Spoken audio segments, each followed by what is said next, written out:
Broncos Country, we are back. We are live. This is Mic'd Up. I'm your host, Mike Carmellini. Joining me tonight on the big stage, Zach Stevens, DNVR, and Brandon Krisztal. You know him as BK from Guerrilla Sports. Gentlemen, this is it. Welcome. It's been coming. I've been waiting. It's great to see you both. How you guys feeling tonight? BK? I'm feeling great. I'm excited. I've done zero prep. I meant to go back and check out the trivia structure from some of your other shows and just, ran out of time. So I'm excited to kind of already with the excuses. do this blind. I'm deducting 1 point. I was cleaning up today. Yes, let's deduct 2 points. Deduct 1 point. I found a football trivia game that I've never opened. As you can see, they're still in the wrapper. So we can maybe all do that at the end if we have time. Total football trivia. So something that I discovered in my garage. I think my wife got me as a stocking stuffer a couple time years could have been spent better going over the Broncos trivia. Zach, how are you, buddy? Just coming off vacation. Were you well, Mike, I actually wasn't on vacation. I was just preparing for this show for the past 4 days. So I took the opposite approach of BK, and I'm ready to go, man. Let's go. Yeah, there's some truth to that because yes. So there Zach, it is. That's Zach it. tweeted this from vacation, and maybe guys didn't see it, but I did, and obviously he was doing some prep for the show. Yep. I was happy to see that, Zach. So good. Yeah, good on you. I found out yesterday that March Madness had been going on all weekend, and that I should have been tuned into that. But BK, I'm sorry for Kansas. This was not going to be our year. And I knew that early on. I picked us to lose to St. John's, but that was just because it's hard to pick the Jayhawks to lose in the first round. But I was not surprised. Arkansas came in and beat us in a preseason, actual practice game, if you will, like a scrimmage, and beat us by 20 when we were number 1 in the country. We then beat Duke and we're okay, but we were terrible this year by Kansas standards. So no pain. I'm happy to be out of my misery, as are all my fellow Jayhawks that hated this team. So. Yeah. I feel bad for CSU, though. Nico Medved, really good dude, really good coach, and so many CSU fans. And I give props to our guy, Scotty Gange, who said they hadn't made the Sweet 16 since a man has walked on the moon. March 1969 was the last time Randy made it. And they were staring right at it. But obviously two great plays and a great play by Maryland. Anyway, I'll keep an eye on it. But with my Jayhawks out of it, I'm not as excited, and I don't think I'm going to win my brackets either. So, yeah, I was going to say brackets are probably shot too at this point, aren't they, guys? Well, I have 3 of the 4 in the Final Four. Iowa State. Let's go. Florida beating Duke, but a lot of people have Florida beating Duke or losing to Duke. I got Houston in there too, but I'd love to win money. It just doesn't seem like it's going to add up. Although, how much money do I get if I beat Zach tonight? We'll get into that in the private chat. I'm not going to put that out there for everybody. I've got sponsors. Okay. Let's keep it. Let's go. All right, let's make you earn your money though. Let's start with this. What do we got here? March 25th. Is that correct? Free agency is kind of cooling off. We're taking a deep breath before the draft and everything else comes and hits us. We've got a new safety, a new middle linebacker, inside linebacker, and a weapon on offense. Zach, let's start with you. Why don't you give Broncos Country your State of the Union address as we sit here today? We should be happy, right?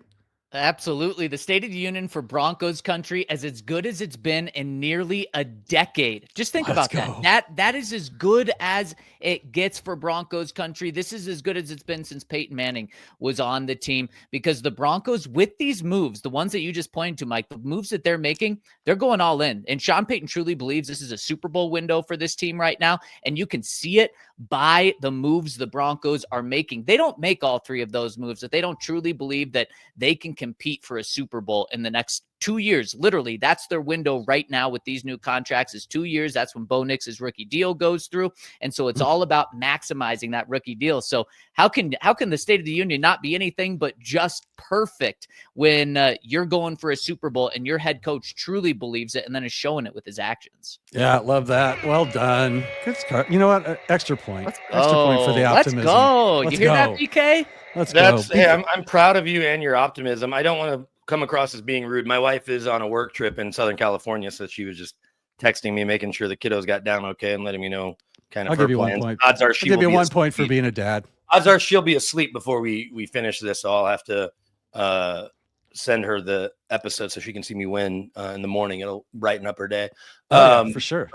I'm kind of right there with Zach.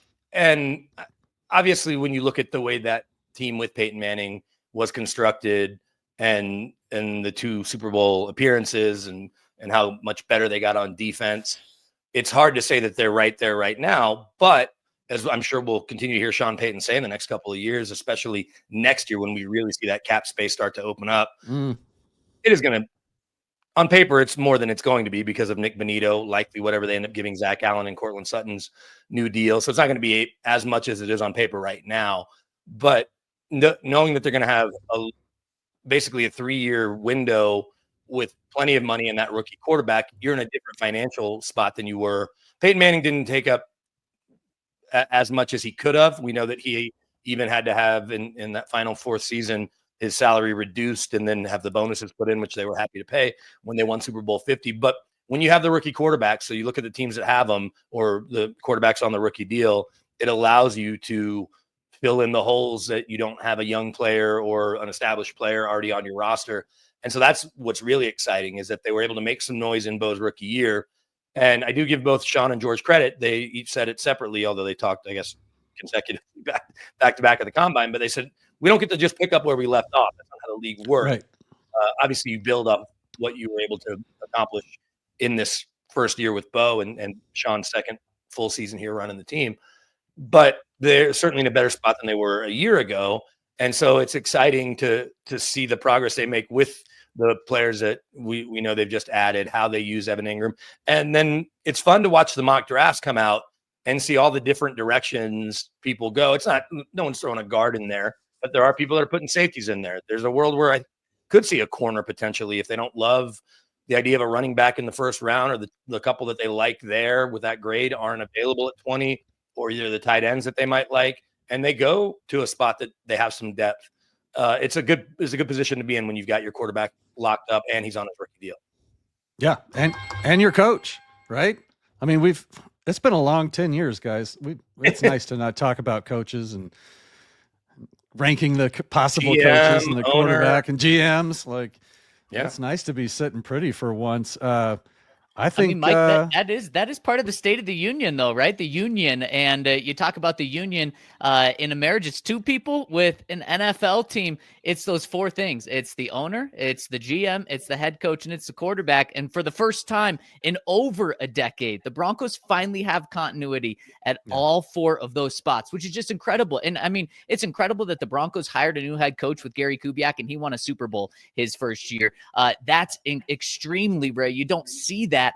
And so the fact that the Broncos, they don't have to go with something new in their big 4 this year is just speaks to the state of the Broncos union right now, just being so good and just having a lot of continuity there for the first time in over a decade. I like how Zach comes in with like a counterpoint to take the lead back from DK. Nobody's going out without a fight. No, Let's go. As Zach knows, I'm certainly fond of trying to get the last word in or last text to him when he and I exchange texts. But the ownership piece, it's too early to know what Greg Penner is going to do over 10, 15 years when things aren't going well, or when he has to fire Sean Payton at whatever point that, if that comes to pass, just like that's when Mr. B had to fire Mike Shanahan. The point is that, and Sean may walk away after a decade with hopefully a couple of rings and sail off to Canton. But the point is, he did show us that when it wasn't going smoothly with Nathaniel Hackett, that he could pull the ripcord and that he could swallow and I say the ownership group, but it's just easier to talk about it because Greg, we know, really runs the day to day. But swallow the money to Russ, write a check to Russ for the remaining, almost $40 million, have the dead cap number be huge last year and still significant this year. But you look now, he's starting to be on some committees and he's really well respected. It's easy to see why he got to the position that he got to, in his professional life before he got here. And so having the owner in place certainly matters, but having the right owner, because we can look at the Bears ownership. They've been owned by the Hallis/McCaskey family literally forever. And we know that they've been a bit of a dumpster fire. Look at the Haslams in Cleveland. They've owned that team for going on 2 decades, and they're a disaster. And so we could look at a couple more ownership groups that are certainly solid. David Tepper's not going anywhere in Carolina, but he's had a rough first few years versus the place where he was a minority owner.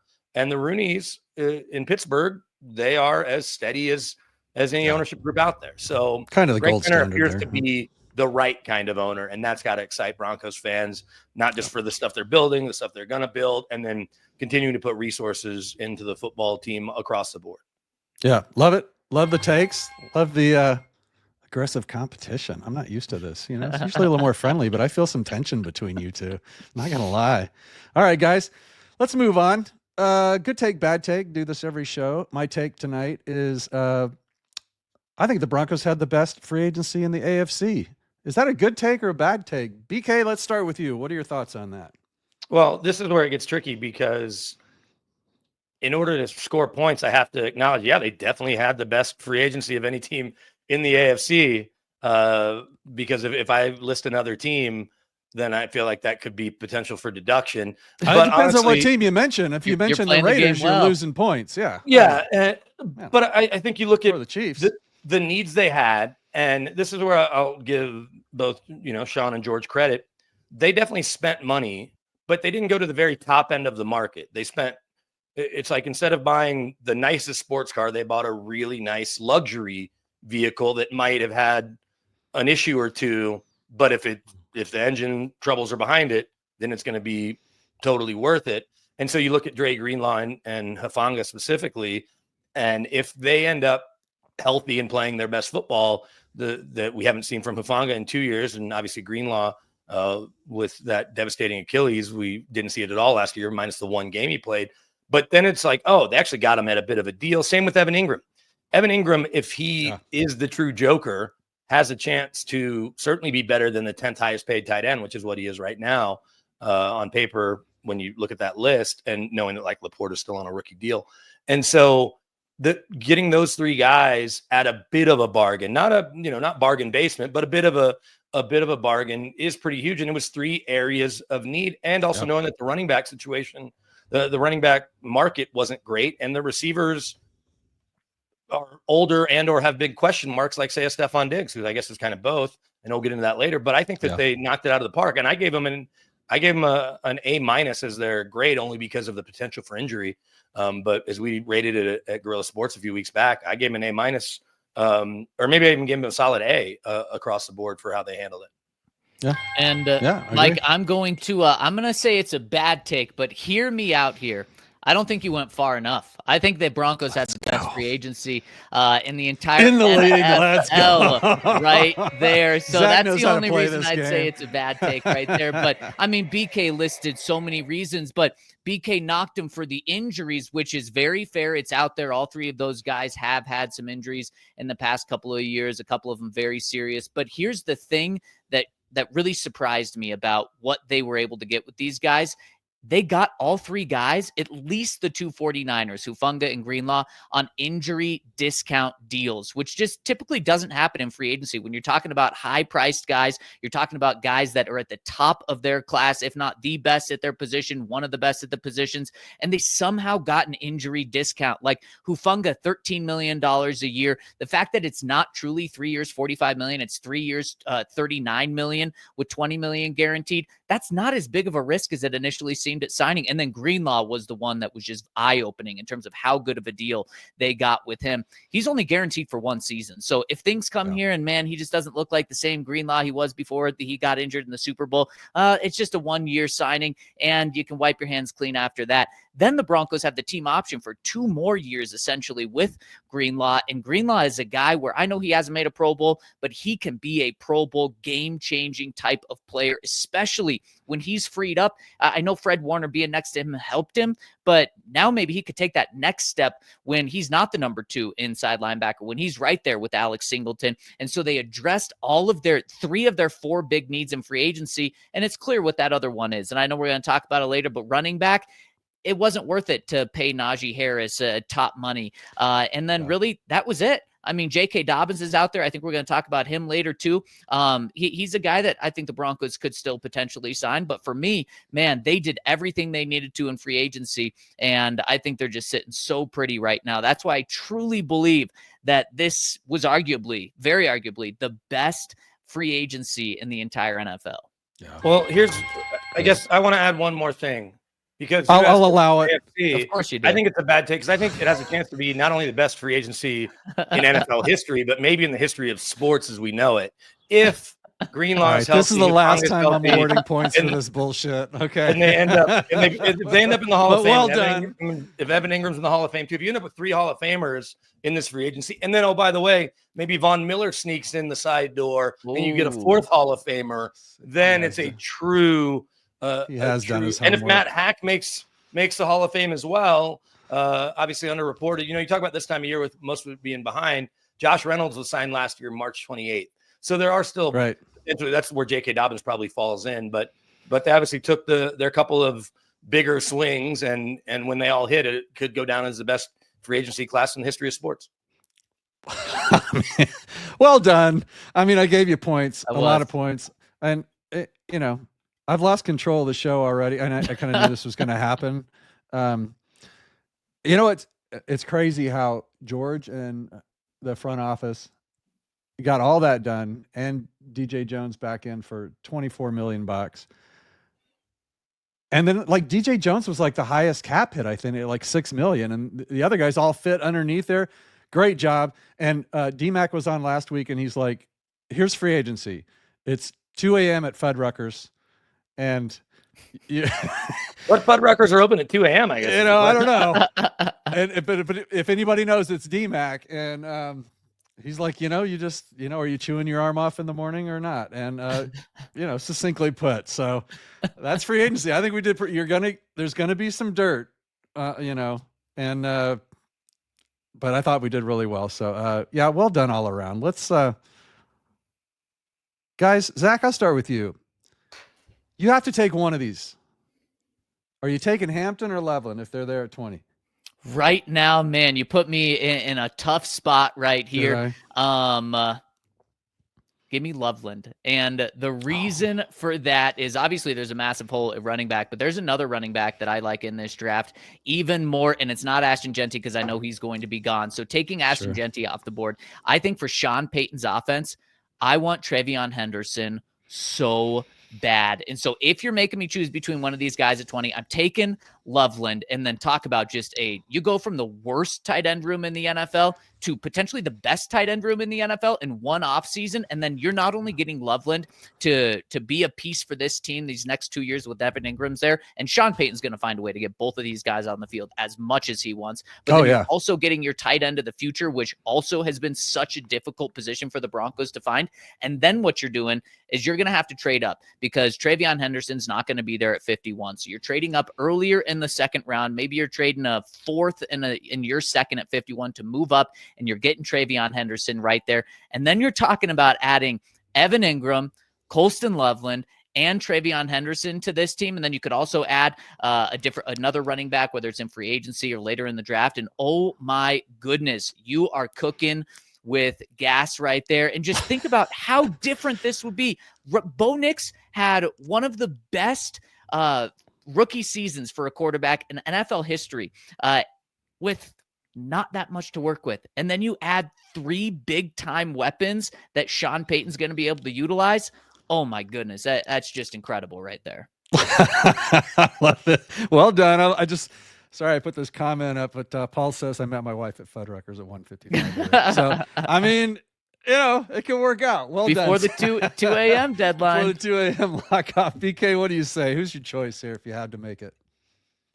I on paper really like Omarion Hampton. I just have a hard time with it not being Ashton Genty at 20. And I'm saying Ashton Genty specifically with the idea that Sean Payton, who we know loves to find value and get a player that they have a higher grade on in a later round. Now that's a little relative because if he says we have an Audric Estime with a 3rd round grade and we got him in the 5th and we had a 2nd round grade on Troy Franklin and got him in the 4th, that's great. But if the Chiefs board looks different and the Eagles board looks different, it doesn't really matter. Although there's obviously some consensus typically with a lot of that stuff. But I remember when the Cowboys drafted Travis Frederick in the 1st round and everyone was saying, oh, they've got a 4th round grade on this guy out of Wisconsin. And he went to 6 or 7 Pro Bowls. And that was the one where the Cowboys certainly got that one right. Even though everyone was, quick to bash Jerry and some of the picks that they've made.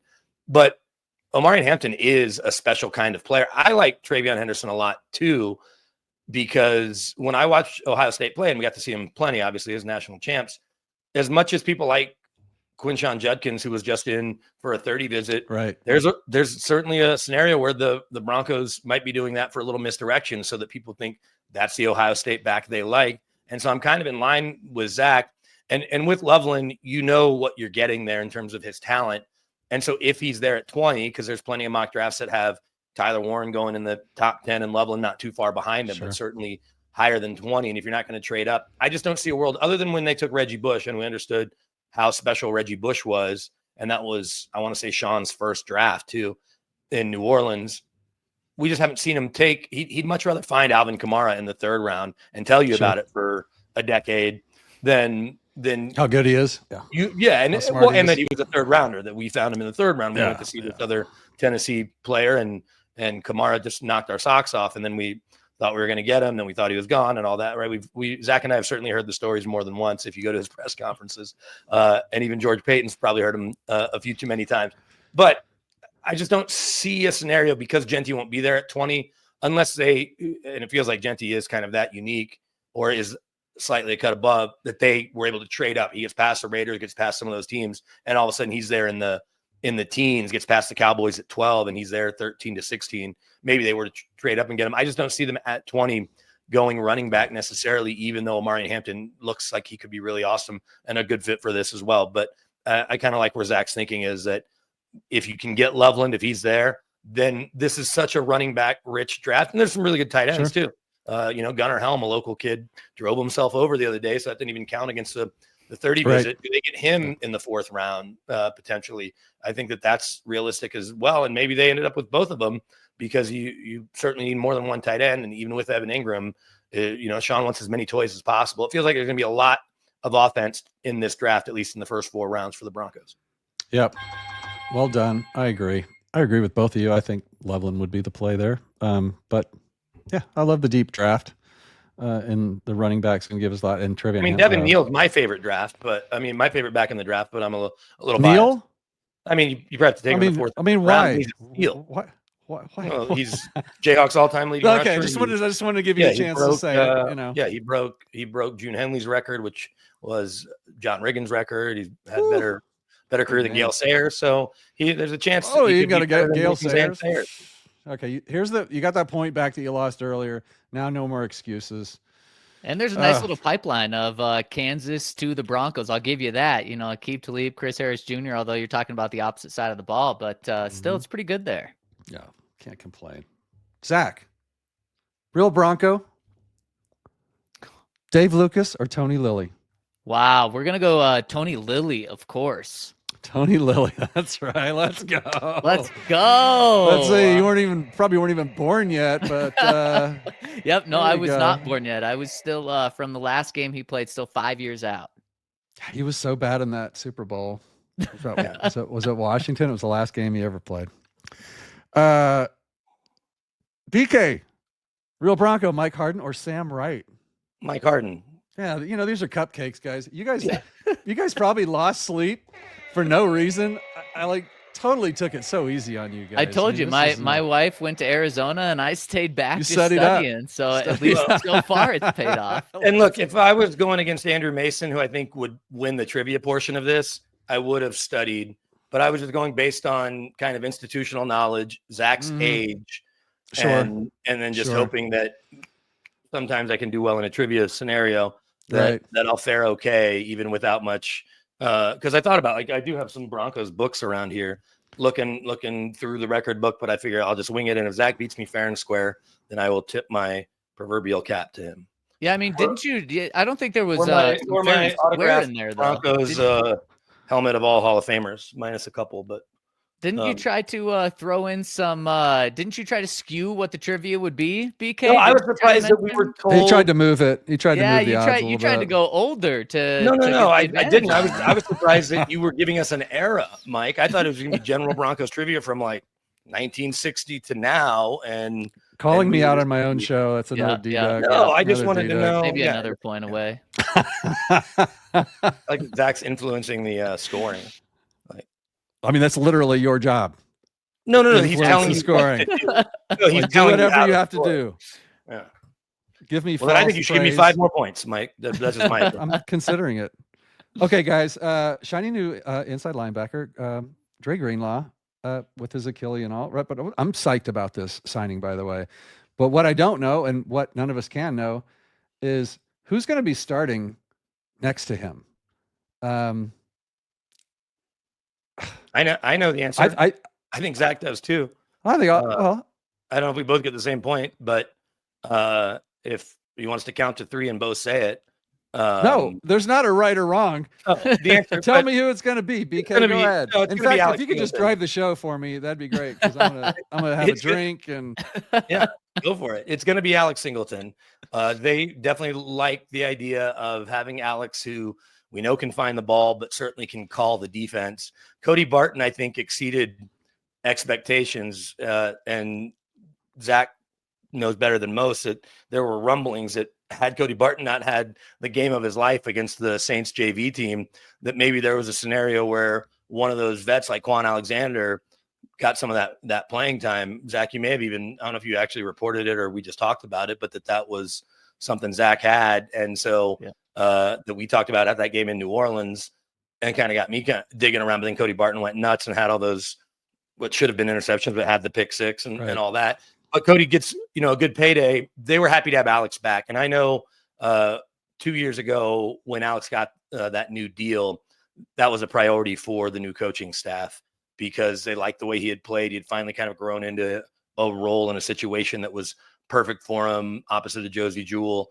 And so I don't know if a new deal's coming for him on the backside of this, if Drew Sanders gets to where they want him to, and if Dre Greenlaw looks healthy. But I wouldn't rule it out, especially at that low of a number. Or in that world, he's not going to get $15 million like Nick Bolton, but maybe another 3-year, $20 million, $22 million deal is in his future if he plays really well. But it's going to be Greenlaw and Singleton with Sternad brought back on a 1-year deal to be a depth play and certainly a special teams ace. Yeah, I completely agree with you, BK. And I love that you asked the question too, Mike, because this has been kind of floating around Broncos country. And I don't understand it because the Broncos absolutely love Alex Singleton. And they love Alex Singleton as a player, as a person, as a leader. But they love Alex Singleton next to Dre Greenlaw. They think he's going to complement him so well. And Dre Greenlaw is really going to be able to open up his game being next to Singleton, and Singleton is going to complement him so well. These two guys are going to have 300 combined tackles, 125 for Dre Greenlaw and 175 for Alex Singleton. I know he's coming off a torn ACL. He played on a torn ACL for almost an entire game down in Tampa. I know BK was there. That was the only road game I wasn't at. Talked to him after and said he just had no idea that Alex Singleton was going through that after the game. And so he's fully recovered. I mean, he's ready to go. Alex Singleton is a psycho in the best way possible. When it was like 4 degrees outside a couple of weeks ago, he was doing cold plunges outside at night at 4 degrees to get himself ready to go. So, I mean, there's no question that he is going to be ready to go for the season. He's already running full speed. He's doing everything. So, the Broncos, BK talked about the contract. The Broncos, the way the contract is structured with Alex Singleton, they could cut him and save $5 or $6 million against the cap this year. They like him so much that they're not even going to ask him to change his deal from what I believe. So that is, it's just a non-starter right there. Justin Strnad, fantastic depth. That's an that's an underrated signing as well, bringing him back. And he got a nice pay raise as well. Yeah, he did. Double from what he got last year. Really good depth.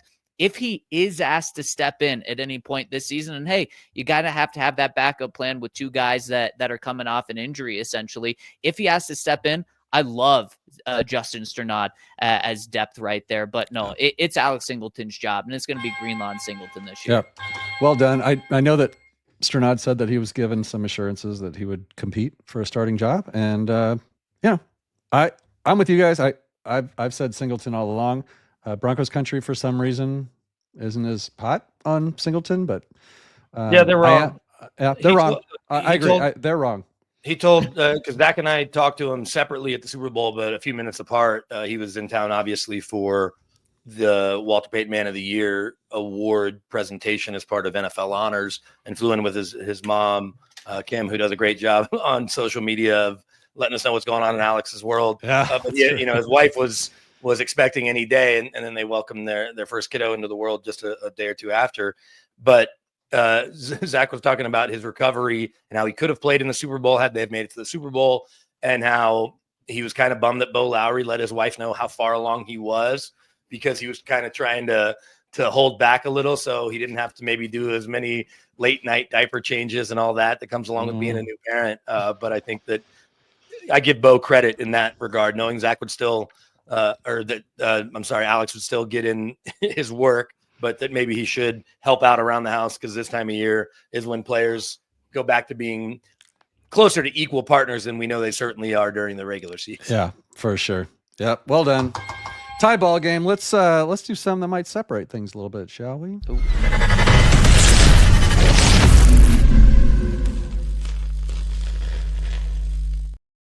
All right, this is where the rubber meets the road. Yeah, let's go. Thank you. Thank you. Made that myself with a free app. I don't know where I found that. Taboo, gentlemen. Zach won the toss. That's correct. Zach won the toss. All right, so here's the deal. I have all these cards in my hand. These were written by my wife and my middle son. They are Broncos names. Could be of any era. Not necessarily where Peyton Manning is patting you on the head there, BK, but or before you were born, Zach. Just be ready for anything. You got 1 minute to do name as many as you can, but we're a team now. You and me, Zach. Love this. I'm going to give you the best hints. It's up to you to come up with the name. We're going fast. This is fast. This is where you shine. I've been watching you for years. You're a fast person. So this is just like the game Taboo. That's literally why I call it Taboo. Yeah. My problem with the game is, should you play it? I don't know. I've never heard of the game Taboo. My problem with guest hosts saying they have a problem with the game is they get that. I didn't say that. Zach said it. So there we go. my problem is. Did Zach say that too? Did you say you didn't like the game? Zach said he's never heard of the game. I've never heard of the game. Okay. I was trying to make heard of it on the word Taboo. So wait, I need a little explanation. It's any player or it's just quarterbacks? Any player. I'm going to get you to say a player's name, and I can't tell you his name or his number. Okay. Other than that, I can say whatever I want. Okay, I love it. I'm terrible at in these there. games. The QB in there is misleading if it's going to be a different position. That's what Zach was Another trying to point knocked off. Another point knocked off. I'm trying to help you understand the damn rules. All right, here we go. 1 minute on the clock. Are you ready, Zach? Let's do it. All right, let's go. We just signed this tight end. Evan Ingram. He's our joker. Oh, quarterback known for the butt fumble. He was the Jets quarterback. Mark Sanchez. Let's go. Oh, another quarterback. He was a bust. 2017. Paxton Lynch. This running back was benched for the Buffalo game last season. Audric Estime. Okay, this quarterback started in 2016.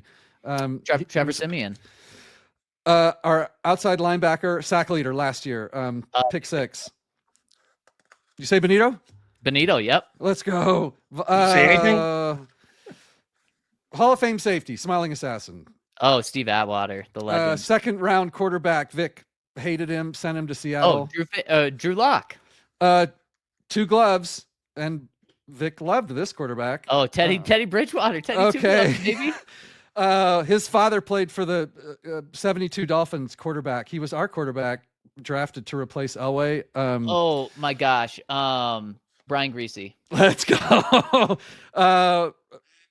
There's the timer. Well, boom. I got 9 for you, Zach. I'm feeling pretty good about that.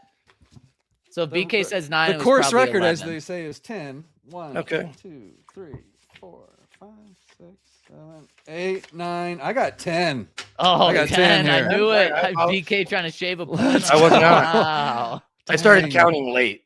So is that what it was? I'm gonna start counting BK's 30 seconds in. Okay, perfect. Well done, Zach. Well done. Good job. Oh, proud of you. Let's give it a sec. Let's see if there's any comments here. Taboo is amazing. Love that. Favoritism. Okay. Give Zach 10 points if he agrees to buy a pair of jeans. Yeah, that's true. I hate jeans. Jeans are the worst. Oh, really? The last person I knew that said that was 79 years old. It's true. Fred Ayers. True story. I feel like those are the only people that wear jeans nowadays. He said, "I've never worn a pair of jeans in my life." And I think you threw an F-bomb in there. Are you ready, BK? Yeah, I'm going to set my own timer so I kind of have an idea where we're going. Ready to set rock. your own timer? Well, that way I know how much time I have left, so I can pick it up if I can't remember Brian Greasy's name. Is it gonna be the same players? Teddy Bridgewater. The same ones that he just had? Yes, they're the same. I like my chances to shatter it then. All right, here we go. Okay. All right, here we go. Wide receiver passed away. He was Peyton's favorite target. Marius Thomas. Oh, the quarterback that threw that pass to Tim Tebow. The 2013 MVP, Super Bowl 50 quarterback. Patted you on the head. Our second best defensive player on the line needs a new contract. High motor guy. Zach Allen. The defensive player of the year last year at cornerback. That's Sertan Jr. Oh, probably the greatest wide receiver in Broncos history. We stole this free agent from Dallas for Super Bowl 50 champ alongside Von Marcus Ware. Traded Clinton Portis to Bailey. Washington for this guy. His number is retired along with Peyton Manning's. Floyd Little, Frank Tripuccio. The Snake. Jake Plummer. Greatest tight end in Broncos history, Hall of Fame tight end. Sharp. Undrafted running back, Super Bowl 50. C.J. Anderson. Oh, gosh. We just signed the safety from the 49ers. Hufanga. Talanoa Hufanga. All right. There is that might be a record. I don't know. I feel like something just happened here. It was. Did you count it, Zach?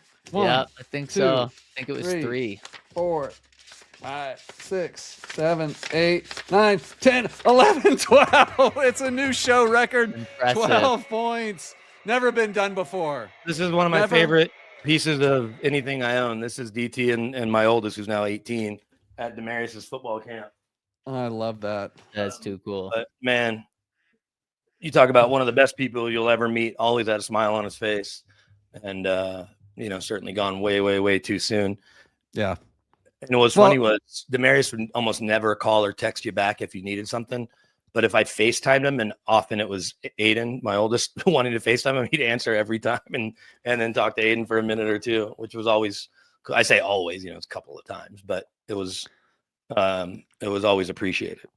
Yeah, that's awesome. And that's a great story too. And it's nice to know that Zach and DT have something in common, that they don't, text back or anything. I know Zach, of all people I consider my friends, that isn't a former professional athlete or current, but certainly former. Zach is probably one of the worst at getting back to me. He says, I'll get back to you.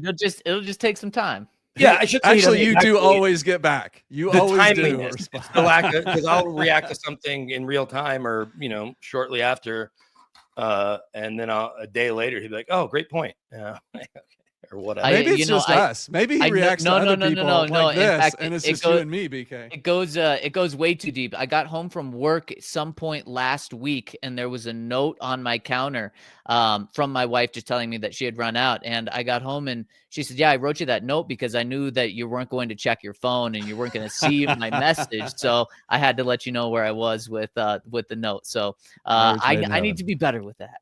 Yeah, marriage made in heaven sounds like. All right, guys, the Broncos need a vet running back. Zach, let's start with you. I believe the Broncos still need to sign a vet running back. I know there's nothing but on the scrap heap, but I would just feel better if we had somebody that could pass pro so that we go into the draft really, I don't know, not freaking out. Like maybe it's just me, but what are your thoughts on that? Do we still need to sign a vet running back if possible? I totally understand why you feel that way. Yeah. And I mean, the Broncos don't need to, though. And I think that's the key word here is need, because you are able to get a running back in the draft. And it doesn't even have to be in the first round. You can get a guy, let's say, in the third round. BK, have you heard that Sean Payton got Alvin Kamara in the third round of the draft? And guess what he did his rookie season? He had 1,500 yards from scrimmage, that's receiving and rushing combined, and 13 touchdowns. You can do that in the draft. And here's the thing with the Broncos, too, is they are going to use at least one of their first 2, maybe 3 picks on a running back, if not 2 of those first 3 picks on a running back or 2. So they don't need a vet running back, and you can take that guy from college and make him be a very successful running back right away. But there is one guy that I would want the Broncos to sign. And Mike, it's exactly who you said. It's J.K. Dobbins. And the reason for J.K. Dobbins is not only is he a vet, but he is a guy with extremely high upside. And at this point in free agency, BK mentioned it earlier, you're signing Josh Reynolds of the world, who are getting $4 million, who might not even make it on your team the end of the season. J.K. Dobbins, though, has a ceiling that is honestly one of the better running backs in the NFL. Last season, when he was healthy, he was one of the top leading rushers the first half of the season. He is what allowed Jim Harbaugh to not have Justin Herbert throw interceptions left and right. Well, then J.K. Dobbins was hurt, and then we saw what happened. Justin Herbert goes out, throws 4 picks. Throws interceptions anyway. 900 yards is what J.K. Dobbins had, despite missing so many games. So J.K. Dobbins at this point is not going to be expensive. Maybe that's why he's still out there. Is he wants top dollar? Well, sorry, J.K., you're not going to get top dollar. If the Broncos are able to get J.K. Dobbins going into the draft, they'll still need a running back early in the draft. But man, you might be looking at your number 2 running back being the best number 2 running back in the NFL when healthy. And that's a big thing with him, is when healthy. But hey, at this point, you might as well take a flyer on a guy who's really good when he's healthy. Yeah. But friend of the show says the JK stands for Jello knees. And, I mean, he's kind of not wrong, but I like him too. BK, what are your thoughts on that? Yeah, I think that's exactly why he doesn't have a job, though. And Zach just touched on it, is his asking price is way too high. So do they need one? I don't know, because last year, I guess Javonte qualifies, but it wasn't like they still had Samaje Perine, who's obviously a true veteran running back. So they didn't have that veteran running back. But when you have a quarterback that gets rid of the ball as quickly as Bo Nix does and is as decisive and doesn't take sacks, you can trust that if he's got nothing but young backs next to him or behind him, that he's going to end up being okay most of the time. And I imagine whomever they end up selecting as a running back in the draft, and I do agree with Zach, that's probably going to be in one of those first 3 picks, that they'll have pass pro rated highly on their skill set chart. And so, and I think Audric Estime is a player that will be better in that area than we really got a chance to see. And I know they're not going to give up on him yet, but you understand they want to upgrade there. So I don't think it's something they need. I think if you get J.K. Dobbins for through bottom of the market, vet minimum, the upside is there. I've just been burned by him too many times in fantasy football, or a couple of years ago. That explains it. That's with that he's in LA, so I make the bets legally. We bet on him to win comeback player of the year, and then he gets hurt again in Baltimore. And so it's like, as talented as he was coming out of Ohio State and the flashes we saw in Baltimore, we couldn't even see that consistently last year in LA, where we thought, oh, this is going to be great with Greg Roman and obviously Jim Harbaugh. He could have a huge impact, and he just never did consistently. So I don't know if they need that vet running back. I don't know if they need J.K. Dobbins, but if they ended up signing him at some point, plenty of upside, it's certainly not a priority. But then there's also some other names at other spots, vets like that, Calais Campbell, who's a Denver native. I could see a world where if he just wants to come in for the vet minimum or, close to it, they bring him in as a depth guy, even though he's in year 14, 15, whatever it may be. And so I think that you're not going to pay J.K. Dobbins anywhere near what we think he's asking right now, or what he's asking for, or where he envisions himself. He's probably going to have to sign a 1-year prove it deal. And if he chooses to do that here, then it's worth it. But I don't think they need that vet running back. Yeah. All right. Well done. Good job. Tie ball game, gentlemen. That's the way I like it. Did you guys prep for this question? Oh, of course I did. Yep. I know you did. This is right up your alley. Is it going to be over or under in 25? I'm going over right now. Calling my shot. You talk about gambling, BK. If we could take the over on even odds with this one, all my money would be on that. Yeah. Yeah. What do you say to that? Yards, touchdowns? Give me a number. Last year was 365-1. Did I read that right? Is that a real stat? Let's triple the yards, Mike, and let's multiply the touchdowns by 10. I think Evan Ingram is going to eat in this offense. I'm thinking he's going to have his first 1,000-yard receiving season. That's what's crazy to me is Evan Ingram. He's a 2-time Pro Bowler. Everyone knows how good he is in the receiving game.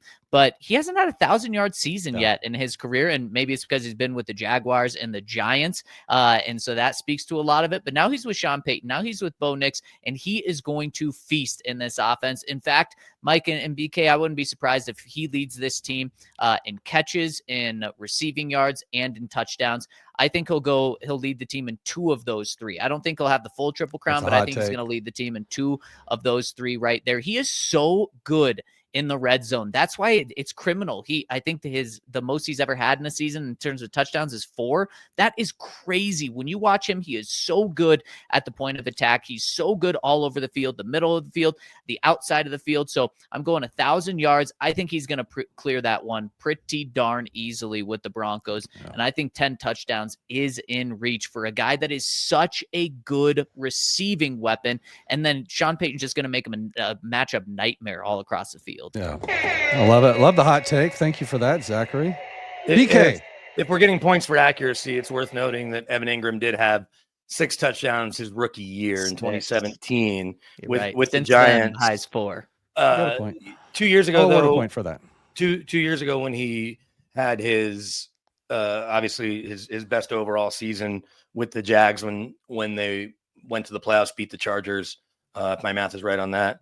114 catches. I think he's under that. I don't think he has another 114 catch season, but I am with Zach. I think he does have 1,000 yards, and I'm going to go just under. I think it's 8 or 9 touchdowns. I don't want to go north of 10 or more. So either way, you're going to feel good if it's in that ballpark. I just think Courtland Sutton's probably going to lead the team in receptions again, and having Evan Ingram will open things up for Court even more potentially. And with the young guys coming along in their development and figuring out how to use Marvin Mims better, but Troy Franklin and I say Devon Bailey, a young guy. I mean, he's probably older than all those guys, but he's in his second year in the pros. So I think that he certainly, crushes the numbers that he had last year. We know injury played into that as well. But I think that he's going to have a big year, and he's going to feel like a steal, like I mentioned, as the 10th highest paid tight end right now. Yep. Yeah, you guys are killing it. I can't even separate you two anymore. Maybe it really will come down to the coin toss. Okay, you brought it up. Are we holding Court next year? Diggs just got 3 years, $69 million. Courtland Sutton's got to be sitting there. He's playing on the last year of his deal, right? I'm assuming. The Broncos want him back. He wants to be here. Are they going to work all this out? Zach, what do you say to that? Yeah, they're going to. They're gonna extend Courtland Sutton. I don't think they're in any rush to do it, like in terms of the next couple of weeks. But Diggs. Court sees that deal and absolutely loves it. Diggs is coming off a season-ending injury. We know that he has some issues in locker rooms with teams and has to get traded from teams, and Court's the complete opposite. And one of the things that Court has going for him that is so valuable is Bo Nix loves him. He's clearly Bo Nix's favorite target. Maybe that changes at some point this season in terms of Evan Ingram or some other guys. It's going to have to get your other take right. It might have to. But I can tell you this time last year, I do not believe the Broncos thought Courtland Sutton was in their long-term plans. But after seeing what he was able to do with Bo Nix and the comfort level that he gave him, now he's in their long-term plans. And the Broncos are going to give him an extension. Barring them getting Tetaroa McMillan in the first round, I don't think that's the route the Broncos are going to go. I don't think they're going to go wide receiver, especially one that's just like Courtland Sutton. If they go that route, it makes it a little more interesting. That's why they might wait on a Courtland Sutton extension until after the draft just to see where things are there. But I do think that Courtland Sutton's going to be a Bronco for the long term and get an extension. The interesting thing was Stephon Diggs' deal, though. I think only 25 million guaranteed. I believe so. It's really a 1-year deal. It's still a ton of money for him, but Courtland's going to be looking for more guaranteed money than Diggs got. That's for sure. BK. Yeah, I think that Court is going to be operating under the understanding, the expectation that in good faith a deal will get done, regardless of what they do in the draft. I don't think they're going to go wide receiver at 20 unless they have 20 guys with a first round grade, and whichever wide receiver that is, Golden or the kid from Missouri or maybe Ibuka or McMillan, that's the last first rounder they have at 20. All the other first round, they have 18 guys with a first round grade because we know very rarely do teams have 32 guys with a first round grade. And the Broncos likely are one of those teams that, probably has 20-ish max. So that would be the only reason they'd go wide out. But I do think that the Diggs deal is maybe one to look at framework wise. They're not exactly the same player. Obviously, they're built differently. And we know that Court, like Zach mentioned, is one of the best locker room guys, unlike Diggs, who we know can be a bit of a malcontent. And so I think that 3 years, it might look closer to 75. So it's a little more than Diggs, but the guarantee is what'll matter more. And it's probably more in the $40 to $45 million range. So that's what it ends up looking like, is a 2-year deal for, I think, 22 to 24 million each year in the guarantee. So it's a 3-year deal that looks like 3, but it's definitely 2. It's not just 1. It's, hey, we want you this year and we want you next year, and we're going to take care of you on this. As we talked about a little earlier, they are going to have a lot more cap room, so they can manipulate the cap as needed with the extension, the bonus, the whole thing. But I think that Court is going to be there for the first day of OTAs, and he's been in town this entire offseason. I've seen him at a couple Nuggets games. He's got his Sutton Sours candies out there in the marketplace. They're now available, I believe, at King Soopers as well. So he wants to be here. I can't say he wants to finish his career. I'm not saying he doesn't want to. I can't predict that because you just don't know how long he wants to play and what their plans are. But it does feel like they're going to make sure to get a deal done, even if it isn't before OTAs start, which we know is a week and a half before the draft, give or take. Yeah. All right. Well done. Let's switch gears, guys. You guys are on fire. You guys are making this so easy for me. I just going back to more trivia.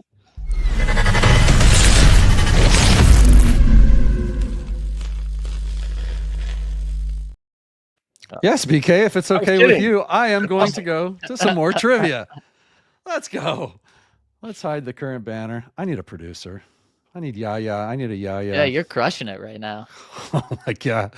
I don't even know what button I'm supposed to be pushing right now. We're faking it. We're going, let's do some trivia again. Zach, you won the toss. That means you get the first question so that, these go right down the line. I can't, I can't predict who's going to win and who's not, but there are some cupcakes in here. Good, and there are some. Make sure all those come my way. All I can do is flip the coin and you get what you get. But some of these are good. Some of these are, we have a tie score. It's a Von Miller, double Von Miller score. Is there a chance Steele has this round set up? Had you done your homework, BK, you would know. But Zach, tell me how this round is set up. I'm going to tell you. No, I can't. You got to do your homework, BK. Zach's protecting his lead, the tie. Okay, so here's the deal. Now I'm going to ask. So Zach will get the first question. If he can't get it, I will offer up a steal. The only way you lose points in this round is if you try to steal and you get it wrong. So if you're going to steal, you better be right. Here we go. Let's get this going. Zachary. What player was known as the albino rhino? It was Carl Mecklenburg. Let's go. Well done. I knew that we were stretching you a little bit. It took me half a second. 22 years I had old. to get that one. That one would have been bad. That would have been embarrassing. Yeah. There's not a lot of them that would be embarrassing. He's one of the few people in town excited Nico Medved's going to Minnesota as a proud Gopher. Wow. That's a deep pull there, BK. That is. That's almost a point. But in trivia, we don't give extra points during trivia. This is tougher. This one is tougher. Oh, but BK, you're an expert, so here we go. In what round was Shannon Sharp drafted in? 7th. Let's go. Oh, you did not disappoint. Oh, you could tell that was such a guess too. Lucky BK. Well, yeah, I didn't feel Zach, that was not like there were a lot of rounds to pick from there, and that's true. He got it. You got to give him his props, as much as we hate to do it, because he's so cocky. Yeah, we did. I don't know if that's true. Where does Peyton Manning rank all-time passing yards, Zach? So in the entire NFL. In the entire history of NFL, where does he rank? He ranks 3rd. Behind your favorite quarterback of all time. Let's go. And Breeze. Well done. Keeping pace. No misses so far. I love it. Love it. I knew this is gonna be a good one. BK, here you go. Up to you. What year was Tim Tebow drafted? 2010. Yep. It was 2010. Yeah. Takes a deep breath and holds. God, hold serve. That's We good. haven't had one miss yet. This is good. You're setting me up for failure right now, Mike. Well, I just read them as in order as they go. Here we go. This one's you. Think about this. You're going to get this. What was the 2015 regular season record? Oh gosh, it was 12-4.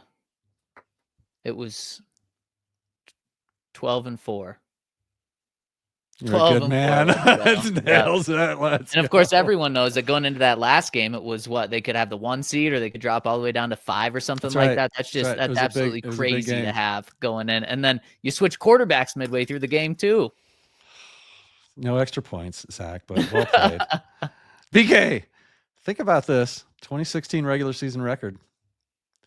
We had Kubiak and Trevor Siemian at the helm. That was the last time they were above 500 until this past year. They were 9-7. They were 9-7. Well done. You guys are kicking ass on trivia. Call it lost sleep for nothing. All right, now we're going back in time a little bit. Oh, no. Way before you were born. You're 23, right? 23. Oh no, 22? yeah, right about there. Right about there. The Broncos had John Elway on the roster, and they still drafted a first-round quarterback. What QB did they draft? What was his name? Yeah, BK's going to steal it if you don't get it. Yeah, so I I'm not suggest you gonna get this one. Yeah, not gonna get it. I want to you say may they went steal. to Hearst LD Bell High School in Dallas, outside of Oh my Dallas. God. UCLA. That Tommy Maddox. Yes, of course. It was Tommy Maddox, and well done. And being from Dallas, I guess BK would know that one. Let me double check, But you would have known it either way. I mean, I was in Don't fact 8th check. grade Yeah, that year. showmanship right there. No, Wow. don't do that. Born in Shreveport. All right, so it's like scoring yeah, at the end LD of the half. Bell in Hearst, Texas. Well done. I guess. BK, this is also for you since you stole. What quarterback did the Broncos draft in 1983? Well, we just talked about him going 9-7 after winning Super Bowl 50. And famously, he called his dad after the Broncos traded for John Elway. And Gary Kubiak said, "Dad, I'm not going to be the starting quarterback of the Denver Broncos." After John's first practice, and he's ripping it through the air. So, yeah, that's crazy, isn't it? Gary Kubiak in the 8th round. Zach, would you have gotten that, Zach? Yeah, it was a little trick question thrown in there, but yeah, it came in at Is the it trick, same though? year. Is it really a trick? They didn't draft Elway. No, it's very true. It's very true. All right, here we go. Way back in time. Zach, this is for you. I apologize in advance. What year did the Broncos play the Cowboys in the Super Bowl? BK probably knows this. I'm going to go 1978. I think that's technically Let's right. go. Let's go, Zach baby. Stevens. I'm telling you, if you think your way through it, Yeah. 10 weeks. Yeah. 10 weeks 77 before I Orange was Crush. What born. else would it be? Yeah. Yeah, 10 weeks before I was born, former Cowboy Craig Morton leads them to the slaughter with 8 turnovers. If you talk to those guys like Randy Gradishar and Tom Jackson, they'll tell you if we only turned over 6 times, we might have won it. That's Oh, right. gosh. That's a great quote. All right, BK, here you go. Final score of Super Bowl 32. You said I can't lose points, right? No. Wow. And I'm like, I know I have stuff around my office, I but I don't legitimately want to cheat. I don't want to cheat. That is what that is right there. That Yeah. pennant right there. Can you read the score? Move your head, Zach. Yeah, no, I'm saying right here. Okay. Well, He's I trying guess to help I don't lose. Wait, I don't lose points, right, for a wrong score. That's correct. You do but not. if Zach tries to steal. Okay. 27-17. No, that is not. Zach, don't try and steal unless you know it, because you're going to lose a point. I'm gonna steal. I need a point right here. Let's even go. Even though it's gambling. Was this 31-24? Let's go. 31-24. Nicely done. That was a I'm great my- Super Right there. Bowl. I look at it. I look at it every day. Well, I've got a Broncos Super Bowl ball, but the score is hidden, like it's not easy to see. So Well, we Nicely don't done. need cheating in there. So, yes, 31, it was. And by the way, the Packers were favored by 11 points. do you know that? I remember that. I remember at the I believe at the beginning of that game they were running the ball, and I can't remember who called that game, but they kept talking about how it'd been 13 years since the AFC had won a Super I feel Bowl. like it was Dick Enberg called that game. Yeah. It's just like, 13 yards on the carry. And by the way, it's been 13 years. And it was all the NFC had a heck of a run. Dick Enberg and NBC had that game. God, they marched right down the field and scored. And I was like, all right. And then Elway just walked out there and did the same things. We're good. That was a fun day to be alive for me. All right. Let's get out of trivia. And this is zooming in on the longest mic'd up of all time. I do appreciate the banter and the talk. There we go. We're getting it. I do want to cover a couple things though, guys. I brought this up last week. So to explain this question, I guess I'm just going to ask it the way it's written. Is the starting defense on our roster right now? Like, where's the hole? Who would we replace? I say maybe a nose tackle gets drafted or something, or a defensive lineman could be rotational. But I mean, you could take the guys that are on the roster right now, day one, and put them out there. What do you say to that, Zach? Oh, 100%. There's no hole on this defense, and which is incredible to say for any unit. When you're talking about 11 guys on a roster, and you can even go to 12. You can throw a nickel in and put Jaquan McMillan in there, and this team is so loaded when it comes to a starting roster right now. I actually put this out right after the Broncos signed Dre Greenlaw, actually works. Oh, hey, that's actually that kind of works. That works. We got right a nickname there. already, Drelaw. And people were the only two people that it seemed like a lot of people had issues with was Alex Singleton, and we talked about him. I think he is a very good inside linebacker and going to pair very well with Dre Greenlaw. So I think he's a staple. And Riley Moss, people forget Riley Moss before he got injured was playing at a cornerback one level. Now, it wasn't cornerback one level on the Broncos because you have the defensive player of the year on the opposite side of him. But Riley Moss is a heck of a player right now. He got injured, and then he had to go out and play against Joe Burrow in his first game back. And, of course, T. Higgins, who's now making $28 million per year, had his way with him. Riley Moss admitted that after the game. So it's a tough game for him. But Riley Moss is a really good cornerback, too. This Broncos team has no hole on him. You mentioned it earlier, Mike. They signed DJ Jones, re-signed him. You got John Franklin Myers, Zach Allen. There's no hole on this Broncos defense. It really is incredible. On paper, this defense was the third best in the NFL last year. On paper, they should, without a doubt, be the best defense in the NFL this year. Yeah. BK, what do you say? Well done, Zach. I wrote something down here, and I'm going to ask the question of Zach, and almost Kreskin, although without the joke, he's going to know the one spot I could go that probably isn't the change right away, but might surprise people if they were to draft someone high, including in the first round, that would ultimately create a slight domino effect. So what have I written down here as to the one thing that could happen if they drafted a guy that isn't even a position that they've been talking about, since we know they're talking so much about the offense, but on defense, and then the subsequent move that would happen? What are you talking about? They would draft a frontline guy and move somebody as a result. Move two people, actually, I guess. You talking about Drew Sanders? You talking about inside linebacker? He's talking about Drew's not a defensive lineman. No, there's a guy in the starting lineup that would essentially shift roles. You were there for part of this conversation. Well, then it doesn't matter. But I thought you were going to get it, and I was going to be proud of myself for writing it down. Oh, you're killing it, BK. Let's go. Yeah, give me another hint here. No, there's a scenario where defensive lineman. No, they draft a cornerback in the first round. Oh, and Riley goes inside. And Riley goes inside. Yeah. I thought you said the front. I thought you said the front end. Good thing this is on tape. We're going to go back and show that you had a little misleading hint. I just said the said front line. Yeah, front line guy, like front. All right, we get it. Oh, I thought you meant defense. No, I would have said defensive line. No, I would have said D line. But no, I think how far back should we go? For as good as for as good as I don't think I can win at this point. For as good as Riley, as good as Riley was before he got hurt, and we know that with that MCL sprain, he clearly wasn't 100%.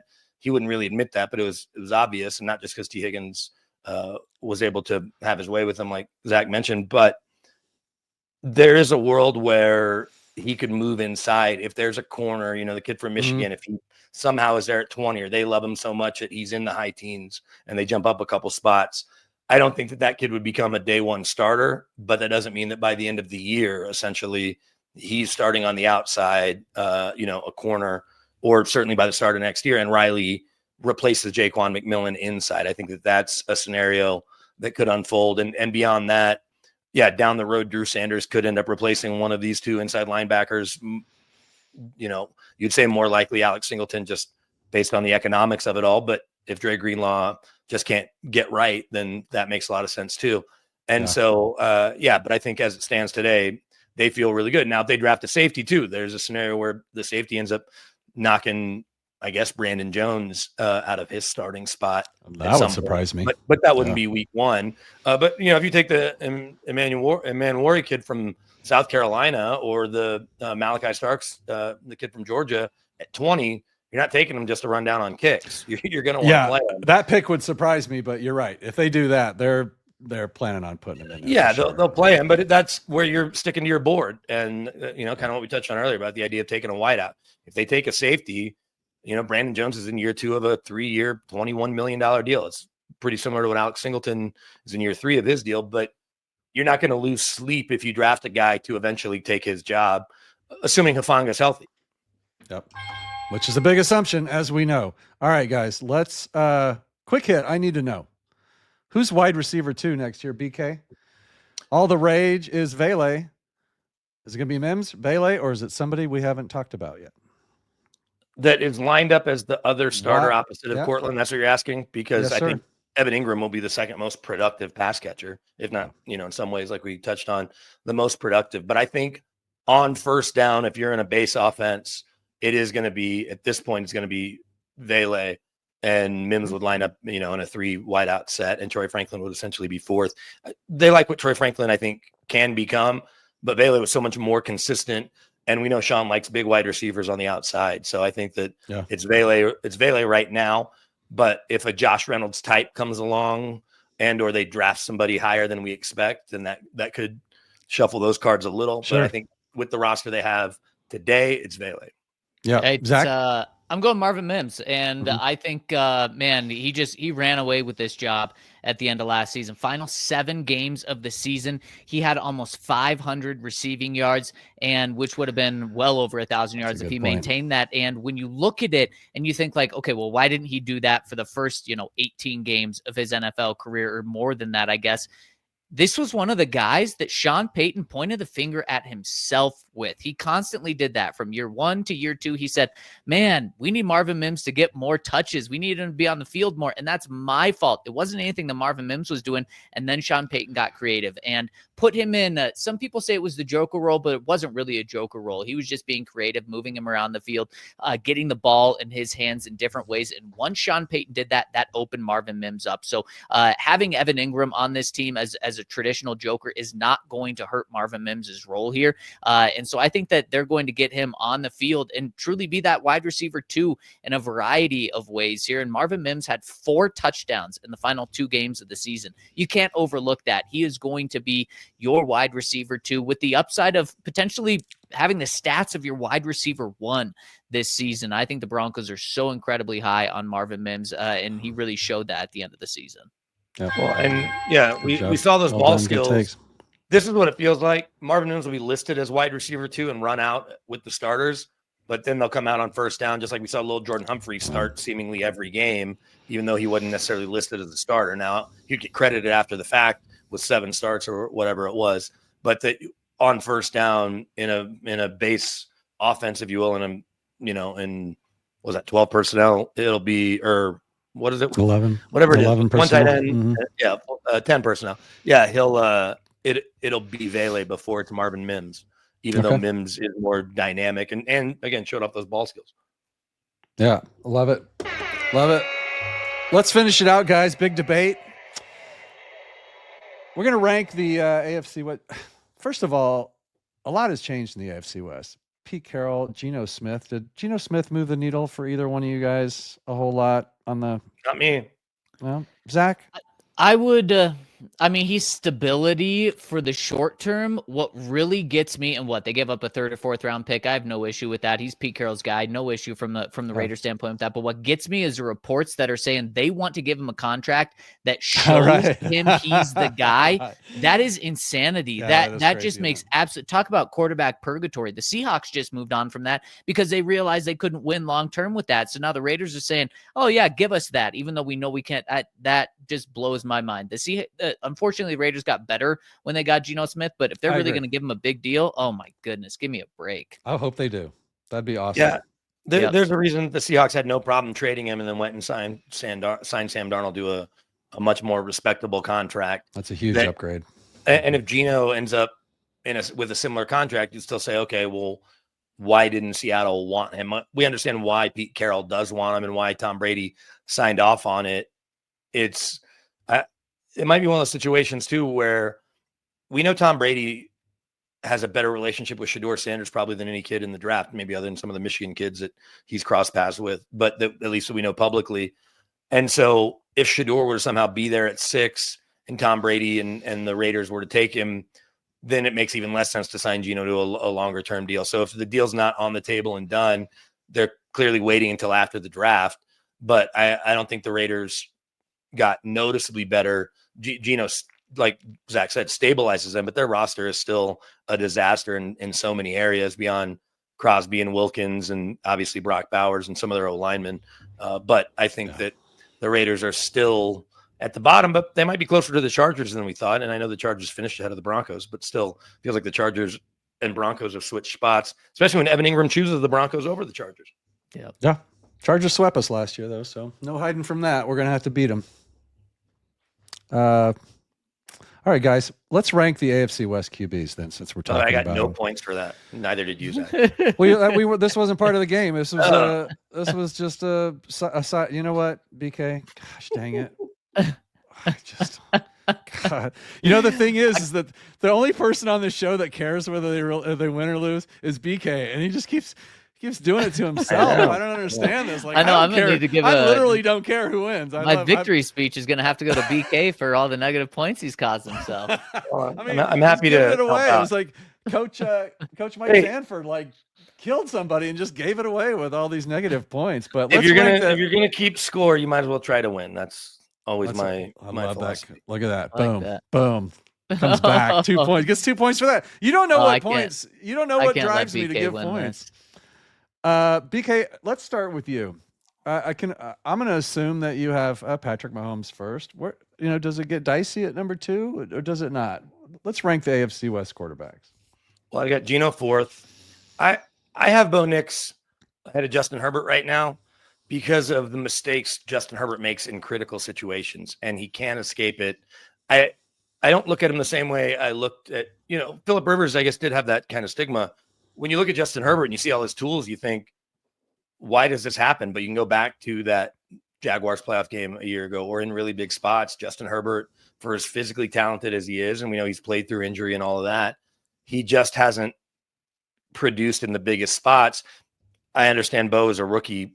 Their offense scored 7 points. And after that, finally connecting on a deep pass to Troy Franklin, even though it wasn't down the left sideline, which we know that they still can't hit. It was down the middle of the field, but right in front of Zach and I there in Buffalo.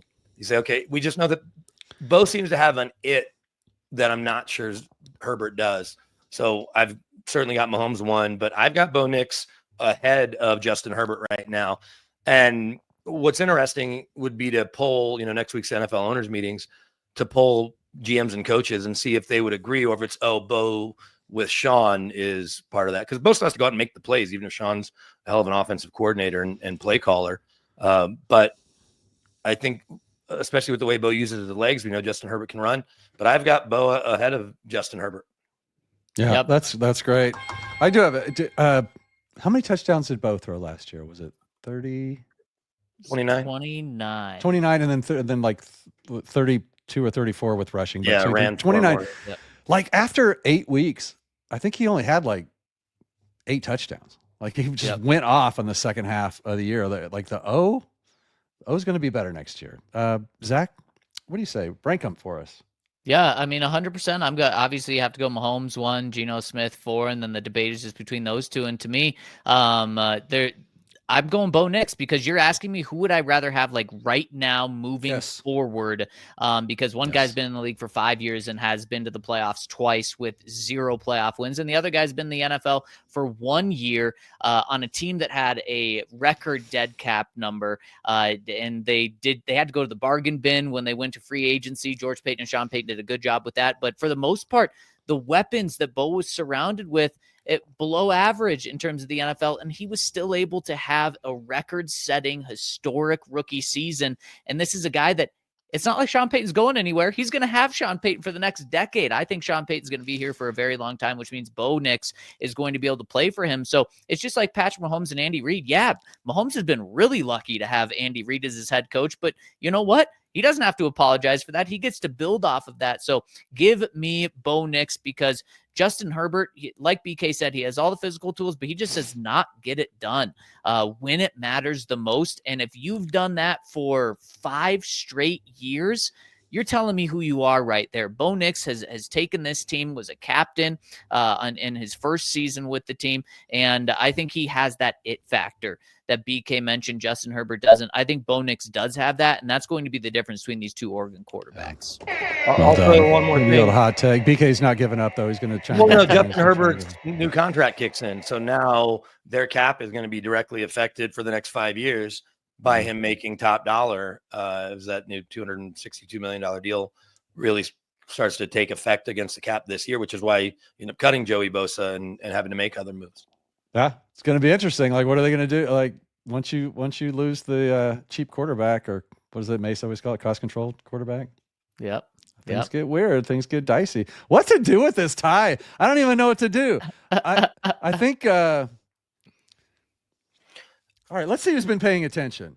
We can go to the unopened. Careful. He's trying to take over, Mike. I know he wants to get that deduct. What's my favorite band? I wonder what my favorite band is. Because we're seeing plenty of Star Wars. Yeah, I need it bigger on the screen right here. Yeah, do we get a full screenshot of you for a second? Okay, here we go. He has no idea. AC/DC. Boom! Good job. I was like, you can't tell who that is, Zach. And then look at that. I never thought we would decide a game on some nicely BS done, like Zach. that, but let's go. Zach. Oh man, BK. I mean, I didn't know what else to do. It's totally unfair. Enjoy this one for years. Is it because they played Thunderstruck when the Broncos run out with the starting lineup and all of that, or just they've been your favorite band for a long time? Yeah, so that album came out way before anything was ever. I think I'd been to Mile High then. I don't want to date myself any more than I have to. Then I'm gonna have to start deducting points again. I was going to guess Pearl Jam, but I was a kid in high school when I fell in love with AC/DC. And then, if you guys hadn't got that, I was going to ask you what you thought my favorite movie series might be. And that was going to be pretty easy. Would be like 2 seconds. So I figured, hey, we got one AC/DC thing on there. Yeah, Zach would have said Star Trek. Guys. I enjoyed the hell out of that. BK, what do you have to say to your friend Zach here? I mean, Zach, I'm so proud of you as someone that I consider my protege. To see you were able to come in and best me in this octagon, if you will, in this realm, and you flew right past me with all your Twitter followers, and you had Kay Adams. Oh my God, here we go. Kay Adams and Pat McAfee tweeting at you and retweeting you. It's been really impressive to see from our days doing daily Broncos podcasts on BSN Denver to where you are now. I could not be prouder of anyone than you, my friend. I'm glad you're able to spend the entire weekend getting ready for this. Means a lot, BK. Maybe 2 more points for BK. Give this one to him. But you show me the ropes all the time, and can't appreciate you enough. Really cool to be your friend and learn under you for so long. And BK, just remember, you're your own worst enemy. You would have won this if it wasn't for yourself. I know. It's a common theme. It's a common theme. People shoot themselves in the foot. in my entire career. Although I did try to get, getting deep now. I did try to get Zach to come out with me when we were at the combine, and he was only there for a short amount of time, and I was there a few more days. I was like, "Hey, man, it's your last night. You only got, this is all you got left. Let's hit it." And he had too much fun at that point and had to shut it down to get an early flight. Was it not like 2:30 a.m. at that point? No, it was like 12:30. Were you at Fuddruckers? We were not. yeah. Might as well have been. See, and that just goes back to BK showing me the ropes. I appreciate it more than he'll never know. Oh, jeez. Well, you guys are the best. I can't thank you enough for coming on. I mean, at least I'll have nobody wins or loses. When we come back on, BK, you'll win. I guarantee you'll win next time. I'll have the 12 answers correct in Taboo to hang my hat on, at least for a little bit. That's true. You do hold the course record. Love that, Zach.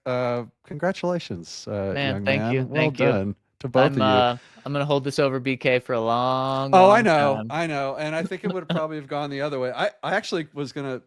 I was kind of hoping for the first tie ever, but you pulled out the ACDC. It was kind of a cool way to win. You felt obligated to break the tie. We could have probably been all right at 77 all, but it's all good. I think so too. But your show, your game. It's my show, and I don't know what a loser would say right there. Is he should have just taken the tie instead of stepping overtime. Here we go. Thursday night, ladies and gentlemen. Cam Parker, Jay Weaver will be on, and then after that, looks like Ryan Edwards and Coach Mike Samford. Oh, we got some good shows coming up. Make sure you like and subscribe. I would tell you to like and subscribe to their shows, but of course you already do. But if you haven't, DNVR, they have a new co-host on, some guy named Ryan or something, but he seems all right. And you guys have been using Benny Fowler a lot too, which is great because Benny has a lot of ties that I don't think people realized. We had him on towards the end of the season on Guerrilla Sports, and forgot that he had played with the Saints and played for Sean and played for Pete Carmichael and understands the way that staff thinks and played with guys like little Jordan Humphrey. And then his last stop was with the Niners in the offseason. So he was around Hufanga and Dre Greenlaw. So it's been cool seeing Benny do all that stuff with you guys, Zach. Yeah, and I mean, he's awesome. He is so cool. I mean, talk about an up and coming star. That's what Benny is. And speaking of that, so Benny played with all three free agents that the Broncos signed, the biggest named ones. So Hufanga, Greenlaw, and Evan Ingram.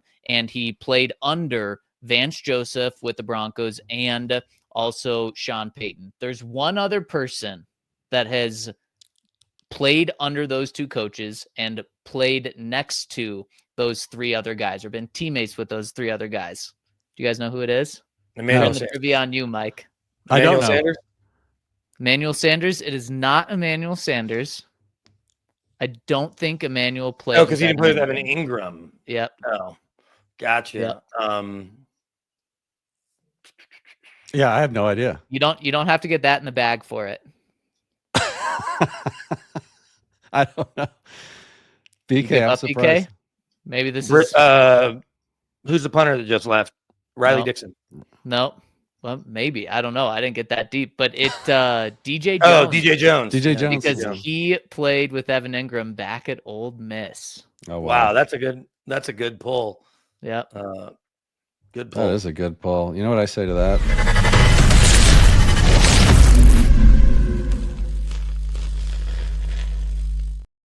I'm taking over my show. That's it. It's time to go, boys.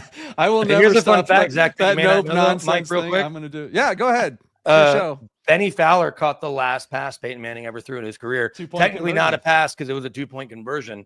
But the last football that Peyton Manning threw in a game was a 2-point conversion that Benny Fowler thought he'd get to keep, and then Peyton was appreciative that he gave it back to him. Yep. Yeah, very cool. That is very cool, and I have enjoyed watching Benny kind of making some rounds lately. I wondered. Well, Zach drove Todd Davis away. He did. I was like, I cannot handle working with this guy, so let's do something else. Word on the street was word on the street was more. Zach was getting a little jealous of all the attention that Todd was getting, so they shipped him off to be a coach with the Broncos. Exactly. I don't believe that for a minute, guys. They said you have too much of a life right now. Go be a coach in the NFL. Go work. It's like your kid's name. That's fine. You're covered. Right. You're good. All right, great job, fellas. Thanks for coming in. We'll see you on here again, hopefully. And next time, BK, like I said, I feel bad. Don't. Hey, I mean, you gotta have a winner. You gotta have a loser. Zach won today. I don't. Do I have to though? God, Zach, am I going to see you in Palm Beach? Well, yes, sir. Well, then I'll. It's my birthday Monday, but I'll buy you drinks Monday night. Ooh, oh no! Drinks. I got drinks Monday night. So we're going to a free drinking event that night. Okay, well that's nice of you. All right, I expect a full report when you guys get back. Yeah. The one thing you won't get is a full report from that night. On that, not from Fuddruckers for sure. No, it's a little more highbrow than that. But yeah, it's got a Fight Club element to it. So the fact let's go, just like this show.